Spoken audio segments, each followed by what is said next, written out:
毎日義母から精神的に追い詰められる日々。私はすでに限界を迎えていた。もう無理よ。実家に帰らせてもらいます。私がそう言うと、夫は冷たい表情でこう返してきた。なら離婚だな。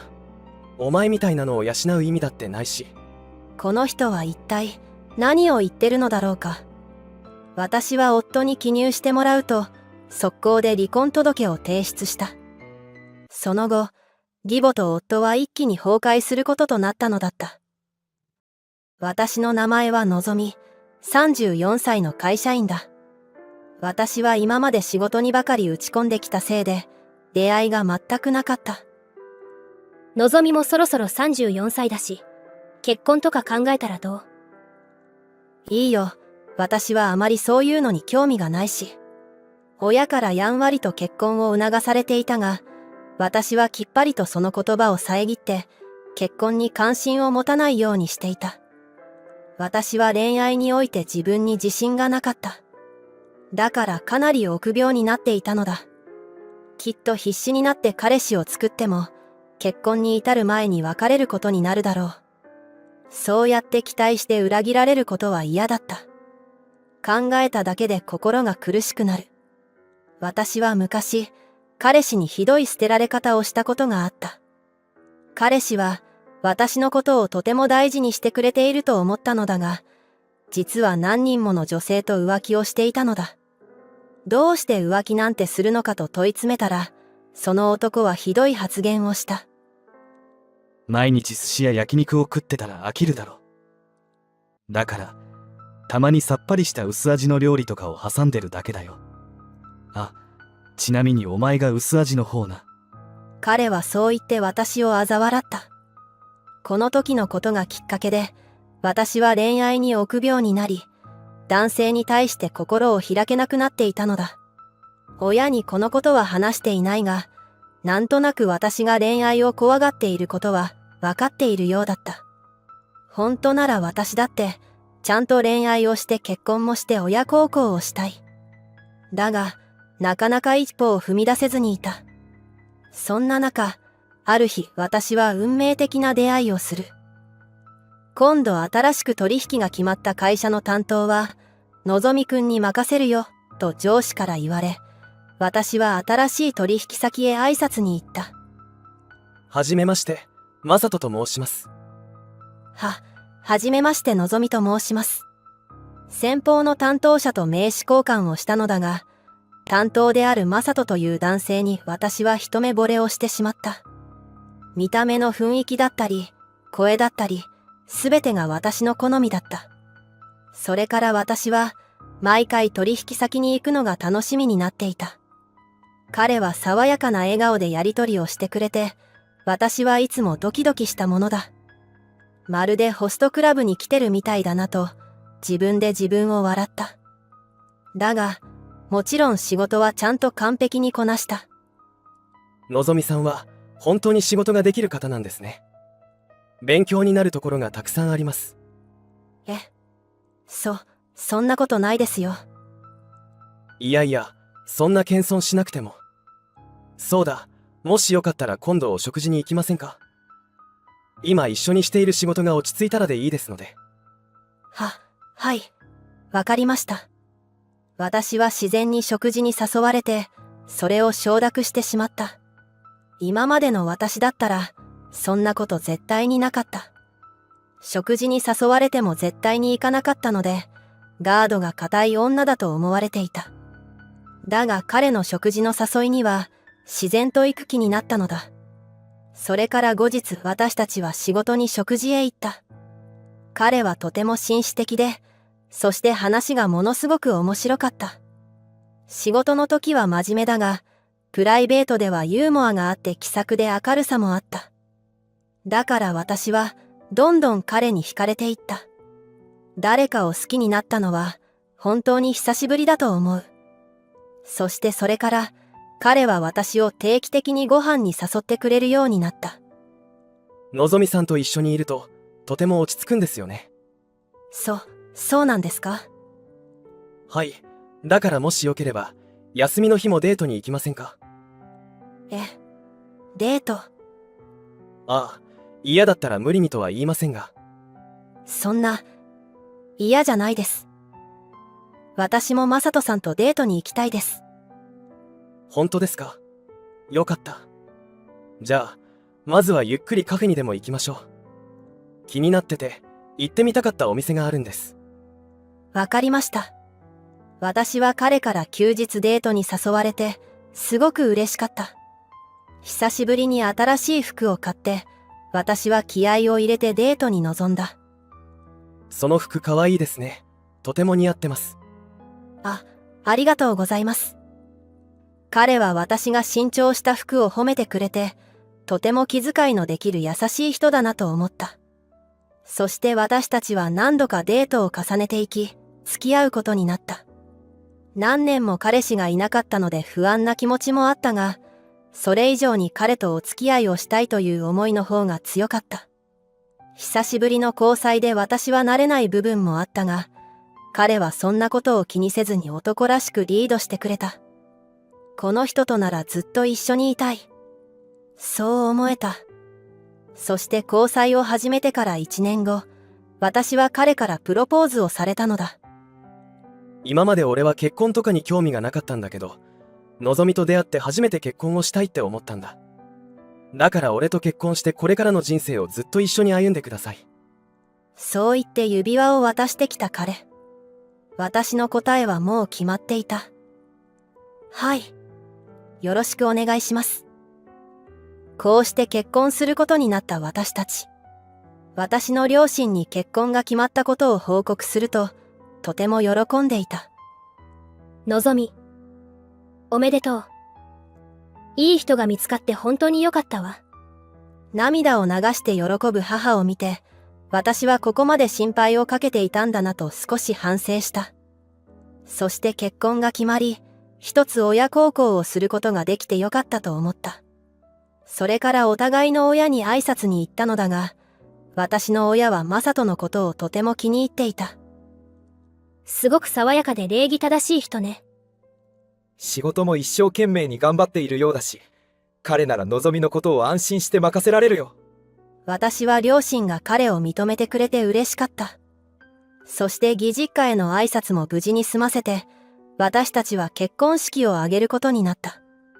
結婚式には、たくさんの友人や職場の人が参列してくれて盛大に祝ってくれた。みんなから祝福の言葉を言ってもらい、この上ない幸せを味わった。それから新婚旅行に行き、私と夫の新婚生活がスタート。私は結婚してからも仕事を続けていたので、夫婦共働きの状態だ。だから家事は分担して行っていた。残業がある日は協力しながら、お互いがそれぞれ料理の日や掃除の日を請け負った。夫は一人暮らしの時期が長かったので、ある程度の自炊ができた。基本的に丼物だったりパスタとかが多かったが、それでも作ってくれるだけありがたい。休みの日はお互いにカフェ巡りが好きだったので、行ったことのないカフェを開拓していた。車で行くことが多かったので、ドライブも兼ねてそのまま海に行ったりもして、いろいろと楽しい時間を過ごした。そんな感じで新婚生活はとても幸せだった。恋愛に臆病だった私が、こんな幸せな結婚生活を送れるなんて思っていなかったから、本当に嬉しかった。これからも、夫と楽しい思い出を作っていくのだろう。子供もできて、温かい家庭を築いていくこともできそうだ。そんな風に考えていた私。まさかこの後に、あんな地獄の日々が訪れるだなんて夢にも思わなかった。夫と幸せな結婚生活を送って2年の月日が経った。私たちは相変わらず仲が良くて幸せだった。そんな中、ある日思いもよらない出来事が起きた。父さんが倒れた。それは突然の義母からの連絡だった。義父が家で急に倒れて、救急車で運ばれたというのだ。私たちはすぐに病院へと向かった。原因は心筋梗塞らしい。そして救急治療を行ったのだが、義父はそのまま帰らぬ人となってしまった。どうして私を置いて先に行ってしまうのよ。義母は病室で白い布をかぶされて眠る義父を見て泣き崩れていた。私も夫も義父の死はとても悲しかったが、義母の落ち込みようは見てられないほどだった。葬儀でも義母は悲しみに暮れていた。夫はそんな義母の姿を見て思うところがあったようだ。葬儀を終えた後、夫はこんなことを言ってきた。母さんを一人にしておくのは心配だから、俺の実家で同居しようと思うんだ。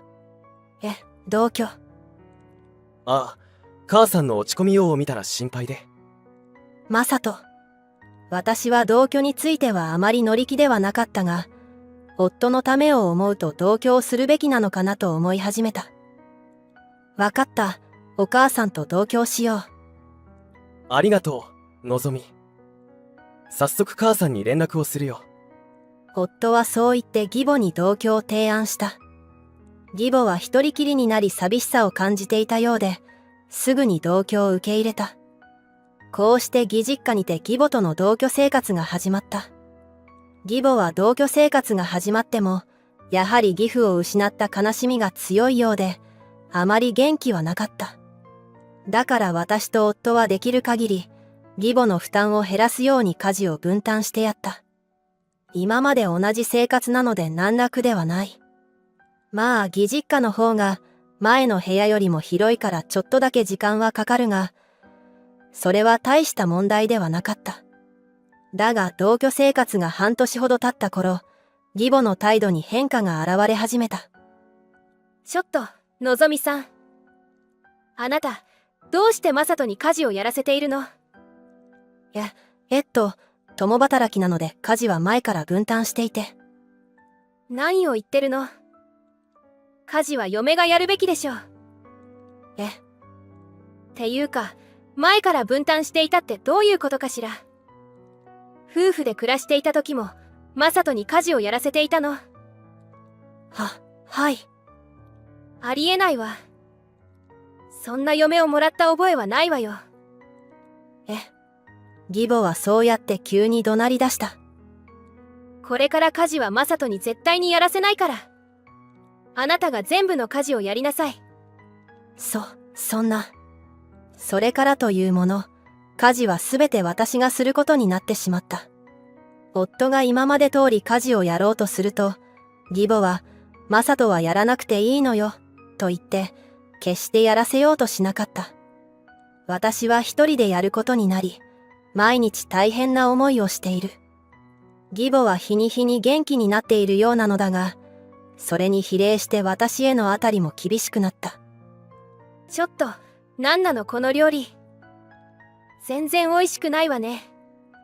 こんな料理をマサトにいつも食べさせていたの？信じられないわ。義母はそうやって私の家事に常に文句をつけてきた。そして夫はそんな義母の悪口を止めないのだ。ねえ、どうして私がお母さんに悪口を言われているのに止めに入ってくれないの？母さんが元気になってきた証拠だろ。ちょっとくらい言わせてあげなよ。父さんを亡くして悲しんでたんだから。義母が元気になってきたのはいいことだが、それは理屈としておかしい。私が文句や悪口を言われる筋合いはない。その後も義母は私への悪口を続けていった。そして孫はまだなのかとか、仕事はいつ辞めるんだといったプレッシャーもかけてきた。私は家事の負担が増え、義母からストレスをかけられて、心身ともに辛くなっていた。そしてそんな中、私は夫に関して不倫をしているんじゃないかと疑わしく思うことが起きた。そのことを知ったのは、同僚から来た LINE でだった。これって、マサトさんじゃない。マサトはその時、出張だと言っていて家にいなかった。そして同僚は自分の旦那さんとちょうど旅行に行っていた。地方の観光地に行っていたのだが、そこでマサトが見知らぬ女性と一緒に私服で歩いていたのだ。同僚から送られてきた写真を見ると、明らかにマサトだった。もしかしたら、一緒に出張に行っている人かもしれない。そう思いたかったのだが、平日なのにスーツ姿ではなく、私服で観光地を歩いているのは明らかに仕事ではないだろう。私は一気に絶望した。夫は私のことを裏切っていたのだ。そんな状態で、ひどい態度をとってくる義母と一緒に暮らすことなんてできない。私は興信所に調査を依頼して、夫の不倫の証拠を集めることにした。証拠写真はすぐに集まり、離婚の準備はどんどん整っていった。その間も義母の私への罵倒は相変わらずというか、さらにひどくなっていた。夫はそれを止めることなく、興味がない様子だ。どうせ、不倫相手とのことで頭がいっぱいなのだろう。忙しい仕事と家事の合間に少しずつ時間をとって、やっと弁護士との離婚の準備が終わった。毎日義母から精神的に追い詰められる日々。私はすでに限界を迎えていた。私はある日、夫を呼び出してこう言った。もう無理よ、実家に帰らせてもらいます。お母さんの私への態度はあまりにもひどすぎるわ。私がそう言うと、夫は冷たい表情でこう返してきた。なら離婚だな。お前みたいなのを養う意味だってないし。俺は今まで自分が使えるお金が少なくて、不満が溜まっていたんだよ。この人は一体何を言ってるのだろうか。夫婦で同じ額を家に入れていたんだから、使えるお金が少ないのは、あんたが浪費をしすぎているか給料が少ないかのどちらかで、私のせいではないだろう。私は一気に夫に対しての愛情が消え失せた。まあ不倫をしていた時点で、もう離婚しかないのだが。いいわよ、離婚しましょう。私はそう言って離婚届を突きつけた。夫は、やけに準備がいいな、と驚いていたが、後には引けないようで離婚届を受け取って記入を始めた。私は夫に記入してもらうと、速攻で離婚届を提出した。そして義実家に戻ると、荷物をまとめ始めた。あら、もしかして離婚したのかい？やっぱりね、あんたみたいな女はマサトとは釣り合わないと思ってたのよ。そう言って私をバカにしてくる義母。夫も一緒になって笑ってきた。確かにそうだな。離婚が決まってよかったよ。私は高笑いをする二人を無視して、義実家を後にした。その後、義母と夫は一気に崩壊することとなったのだった。私はすぐに弁護士を通して、夫の職場に内容証明を送った。その内容はもちろん不倫についての慰謝料の請求だが、他にも義母から毎日のように受けた嫁いびりによる精神的苦痛についても送り、そのことについての慰謝料を請求した。そのことで夫の職場の人たちに全てが知られることになった。そして夫の不倫相手というのは職場の後輩だったため、かなり周りから冷たい目で見られているらしい。また女性が多い職場だったため、夫は多くの反感を買い出世の道が断たれたそうだ。不倫相手は周りからの冷たい目に耐えることができず、自主退職したそうだ。そして元義母は元夫に、母さんのせいで多額の慰謝料を支払うことになったんだぞ。と責められ、縁を切られたらしい。またご近所さんに嫁いびりをしていたことを知られ、避けられているため、完全に孤独になったそうだ。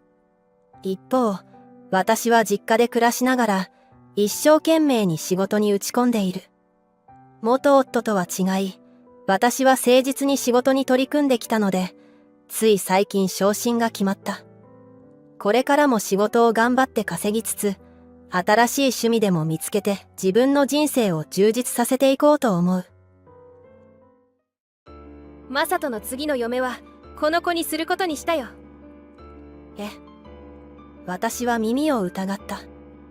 次の嫁って、どういうことでしょうか。私がそう聞くと義母はめんどくさそうな顔をした。察しが悪い女ね。つまりあんたはもういらないの。タイムリミットが来たのよ。タイムリミットって何のことでしょうか。もうあんたに子供を期待しても無駄でしょ。だから若い子に新しく嫁に来てもらうんだよ。私の名前はのぞみ、34歳の会社員だ。私にはマサトという夫がいる。夫とは合コンで出会い、夫は私より6歳も年下だった。だから私は自然と恋愛対象からは外れると思っていたのだが、当時夫は、俺はのぞみさんに惚れたんです。年齢とかそんなの全く気にしてないです。と言い、もうアプローチをしてきた。そんな彼の熱い思いに私は恋に落ちてしまい、彼と付き合うことに。それからは順調に交際を続けて私たちは結婚に至った。だが結婚に至るまでは少し大変だった。私たちは早速お互いの両親に挨拶をしに行ったのだが、義母は年の差を理由に結婚に反対してきた。34歳って普通なら結婚して子供を産んでてもおかしくない年齢だと思うけど、何か問題があって結婚できなかったのかしら。何言ってんだよ母さん、失礼だろ。あら、大事なことよ。あなたは一人息子なんだし、結婚相手は慎重に選ばないと。義母は年齢だとか独身期間が長いこととか、私が気にしていることをずけずけと言ってきた。すると義父が、こら、マサトが選んだ人なんだから俺たちが反対する権利はないだろう、と義母を叱ってくれた。のぞみさん、私の妻が申し訳ない。義父がそのように注意してくれたので、義母はおとなしくなった。こうして私と夫は無事に結婚の承諾を得て結婚することになった。だが義母は承諾はしたものの、私を認めたわけではなかった。夫の実家は、地元では知られた地主の家系で、義母はそれをとても自慢していた。まあそういう家なので、夫は甘やかされて育ったところがある。それでも別にわがままになったわけではなく、むしろ緩い性格で私はそんな夫のことが好きだった。だが婚約中から問題はいろいろとあった。義母にいきなり呼ばれて、顔を売っておくようにしなさいと地域の女性たちに私を紹介。どうやら家が地主ということもあり、地域の婦人会でも義母は代表を務めていて、リーダー的な存在らしい。私はとりあえず言われるがまま地域の人たちに挨拶をした。すると皆さん優しく接してくれて、小声で頑張ってねと言ってきた。おそらく義母との関わりについて言っているのだろう。どうやら婦人会の人たちも義母のことは苦手なようだ。味方がいることを知り、私は少し安心した。義母からは、結婚前にブライダルチェックを受けて妊娠できるかどうか調べなさいと言われた。私は義母にそんなことを言われてちょっとムッとしたが、確かに年齢的にも高齢出産となりかねない。正直、自分でもこの体が妊娠できるのかどうか気になっていたので従うことに。婦人科で診察を受けると、お医者様から大丈夫ですよと言ってもらえた。これで安心して結婚できると思い、義母に報告。だが義母は、あら、そうと冷たい反応。お前が調べろって言ったんじゃろが。と怒りそうになったが、ぐっとこらえた。もしかしたら良くない結果を期待していたのか。子供が産めないと分かったら結婚に反対できるとでも思ったのだろうか。そんな風に不安に思っていると、結婚式の前日に私と彼は義母に呼び出された。食事会をするから実家に来いとのこと。正直、結婚式前は私は自分の両親と食事をしたかったのだが、私の両親は、お相手の家にお呼ばれしたなら行ってきなさい、と自ら遠慮した。だから私は彼と一緒に義実家へ行くことに。そこで義両親と食事をして、食後のデザートも食べ終えたとき、義母が私たちに、同居の件だけど、と言い出した。私は耳を疑った。同居なんてワードがいきなり出てきたからだ。結婚式の後、すぐにでも私たちは構わないから。どうやら義母の中では同居前提で話が進んでいるらしい。いやいや冗談じゃない。せっかくの新婚生活をいきなり邪魔されてなるものか。私は慌てて義母の話を遮った。いや、お母さん。同居って何のことですか？そんな先のこと、結婚前に話されても私たちも困るんですが。私がそのように言うと義母は目を丸くした。まるで私の方がおかしなことを言っているかのような目だ。あらマサト、あなたまだ話してなかったの？私は慌てて彼の方を見た。すると彼は顔色一つ変えずに、ああ、まだだったかも、と言い出したのだ。どういうこと？いや、母さんと前から話してたんだよ。結婚したらこの家に一緒に住むって。ちょっとそんなの聞いてないわよ。悪かったよ。でもそういうことだからさ。のぞみもどうか受け入れてほしい。そんな、今思えばこの時点で結婚をやめればよかったと思う。だが私はこの時は2年前でちょうど32歳になった時。もう今を逃したら、新たに恋愛をして結婚するのは難しいかもしれない。そんな焦りもあったのか、私は道を誤ってしまったのだ。結局、結婚と同時に義実家で義両親と同居することになったのだ。だが結婚生活は想像以上にひどかった。まず同居といっても2世帯じゃないので、プライベートはほとんどない。そのため新婚生活のような甘い時間は一切作れない。さらには義母は顔を合わせるたびに私をいびってくる。のぞみさんって本当に顔が地味よね。料理も家事も普通のレベルだし、何の取り柄もない女って本当に残念よね。こんな風に私自身を罵倒してくることは当たり前。そして婚約中にさえ子供が産めるか調べろと言ってきたほどなので、孫はまだかというプレッシャーもめちゃくちゃかけてきた。あなた、自分がいくつか分かってるの？もう子供産んでないとダメでしょ。子供産めないならこの家にはいらないんだからね。ちゃんと男の子を産みなさいよ。今時そういうことを言う人がいるんだと驚いたが、まあ義実家は地主でもあるし、古いしきたりとかが根強いのかなと思った。他にも私が仕事をしていることにもぐちぐち言ってきては、いつ仕事を辞めるの？と圧力をかけてきた。私は今の仕事が好きだし、それに義実家に引っ越してからは特別に車通勤を許可してもらっているので、辞めるなんて迷惑をかけることはできない。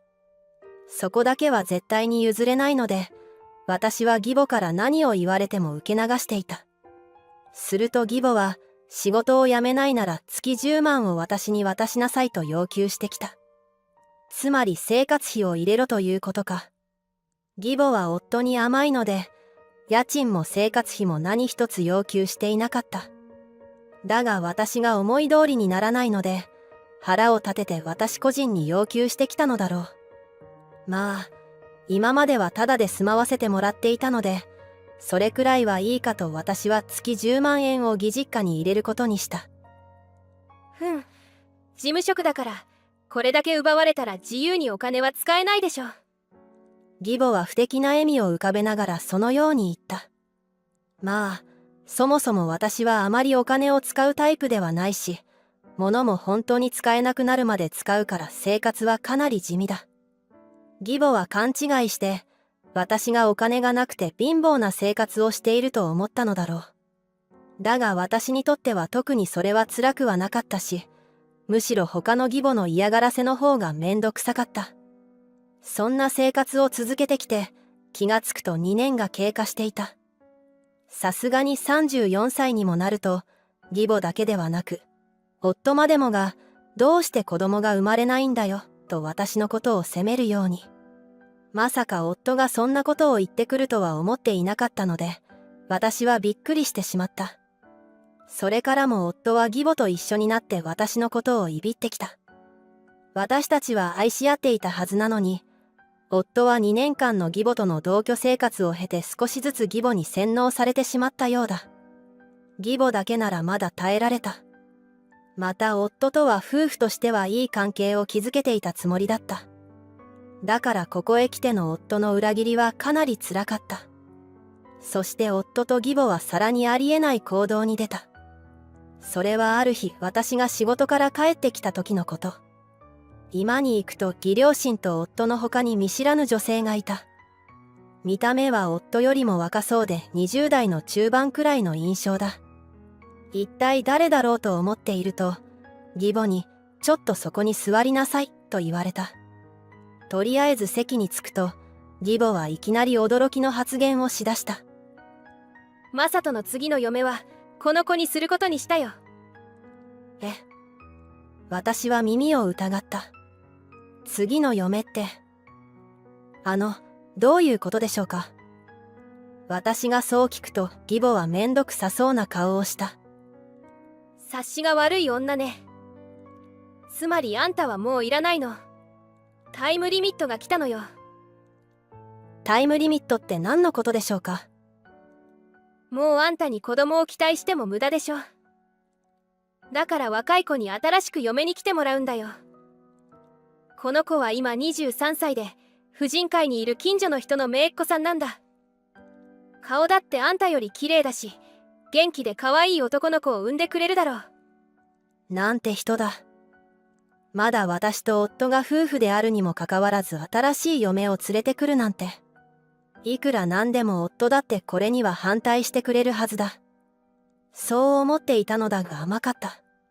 夫はそういうことだから。これ早く書いてね、と私に離婚届を突きつけてきた。私はショックを通り越して呆れてしまった。そんなに子供を産むことは大事なのか。こんな人たちと一緒にいたら私の人生はダメになる。ちなみに結婚前に義母を注意してくれていた義父は、あれから全く役に立たず、結婚してからのこういったいざこざには一切関わろうとしてこない。わかったわ、書けばいいんでしょ。私はそう言って離婚届を記入した。義母と夫は私が書いたのを見て喜んでいる。そして私は財産分与はなしということでと言った。当たり前よ。あんたにマサトの大事なお金を与えてたまるもんですか。そうだぞ。今まで俺の収入に頼ってたからって調子に乗っちゃダメだからな。何を勘違いしているのかそのように言う夫と義母。まあ、そのまま知らないままでいてほしい。こうして私はあっさりと夫と離婚をした。荷物をまとめて実家に帰ると、両親はとても驚いていた。事情を説明したら理解してくれたし、離婚して正解だと言ってくれたが、それならもっと早くにそういったことを話してほしかったと少し怒られた。両親に謝った後は、私は単身用のマンションを探すことに。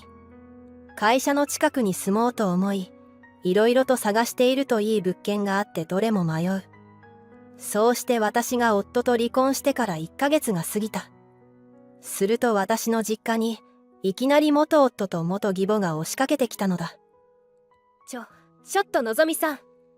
どういうことなの？一体何なんですか？いきなり来て。こっちがどういうことなのか知りたいぐらいなんですが。これだよ。元夫はそう言って、テレビ画面を撮った写真を見せてきた。そこには取材に答える私の姿が。画面のテロップには居酒屋の名前と私の名前があり、私の名前の横にはオーナーと書かれている。どうしてあなたが居酒屋のオーナーなの？あなたはただの事務職の OL よね。ああ、昨日の放送を見たんですか？事務職は今後別の事業をする時のために経験を積んでいるんです。居酒屋については、曽祖父の代から続いている老舗からのれん分けした店舗で、5年くらい前から私が父に代わってオーナーをしているんです。私は大学を卒業後に、夜間の調理師専門学校を出て調理師の免許を持っていたので、会社員をしつつ、夜と土日は父の居酒屋で料理人として働いてたんですよ。今は別の事業の準備をするために、お店の方はほとんど店長に任せているんですが、今回はオーナーも取材したいと言われたので出演しただけです。元義母と元夫は私の話を聞いてびっくりしていた。まあ、それもそうだろうな。両家の挨拶で父が居酒屋を営んでいると言ったとき、ただの個人のお店だと勘違いしたのか、義母は、あ、そうなんですね。とだけ言ってそれ以上話を掘り下げなかったからだ。ちょうどよかったわ。あなたがそんなに稼いでいるとは思わなかったけど好都合よ。え、離婚取り消すってことだよ。すぐ家に戻れ。元義母と元夫がそのように言ってきたので、私はどういうことと聞いた。どうやら新しく嫁にしたあの若い女性が家事は一切しないし、かといって働くわけでもなくニート状態で手に余っているらしい。しかも元夫のことをおじさんと呼び、子作りのためにそういった行為をするならお金を渡せと言ってくるんだとか。もし無理やり行った場合は警察に通報すると言って、元夫と元義母を困らせているそうだ。詳しく聞いたところ、その女性は高校を卒業後ずっとニートをしていて、彼女のご両親も手に余っていたそうなんだとか。そこで婦人会の人は、ちょうどおかしなことを言って嫁を募集している人がいると身内に提案し、元義母に姪っ子である彼女を紹介したというわけだ。私はその話を聞いて笑ってしまった。元義母は全然リーダーでも何でもなくて、完全にバカにされているようだ。元義母は周りからそんな風にアホだと思われていることを知り、恥ずかしくてたまらないらしい。だから一刻も早く私に戻ってきてもらい、私に義母を擁護して周りからの評判を回復させてほしいと言ってきているのだ。また元夫については、その寄生虫の嫁がどんどん好き勝手に自分の給料を使うので、すぐにすっからかんの状態なんだとか。しかも嫁は家事をしてくれないので、お弁当なんかも当然用意してくれず、小遣いが全くない状態で毎日仕事の昼休憩を乗り切らなきゃいけないんだとか。事なかれ主義の義父に至っては、早々に元義母と元夫を見捨てて、一人で安いアパートを借りて、実家を離れて自分だけの生活を守っているんだとか。元義父らしくてそれも笑える。大変なんだよ。だから戻ってきてくれ。そう懇願してくる元夫。私は笑いをこらえながらも最後にこう言ってやった。どこまでアホなの？全部自業自得でしょ。あんたたちが私を追い出してあの女を連れてきたんだから、その後のことも全部自分たちで責任を持ちなさいよ。これ以上居座るなら警察を呼ぶから出て行って。私に拒絶されて元夫と元義母はうなだれながら私の実家を後にした。その後の二人のことは知らないが、元夫と結婚していた時に仲良くなって、今でも連絡を取っている婦人会の人に聞く限りだと、元義母もパートに出ないといけないくらい家計は切羽詰まっているらしい。そして相変わらず、新しい嫁は何もせずに金食い虫のニート状態だそうだ。追い出そうにも、あの手この手で居座ろうとするので、元夫も元義母も完全に疲弊しきっているらしい。本当にいい君だ。私はようやく引っ越し先を決めて、理想通りの部屋に住んでいる。快適な一人暮らしを経験すると、もう結婚なんてしなくていいやと思ってしまうが、また恋愛はしたいなと思うので、ゆるーく恋愛をしつつ、今は仕事に打ち込んでいこうと思う。ご視聴いただきありがとうございます。本日の物語はいかがでしたか？チャンネル登録よろしくお願いいたします。では、次の物語でお会いしましょう。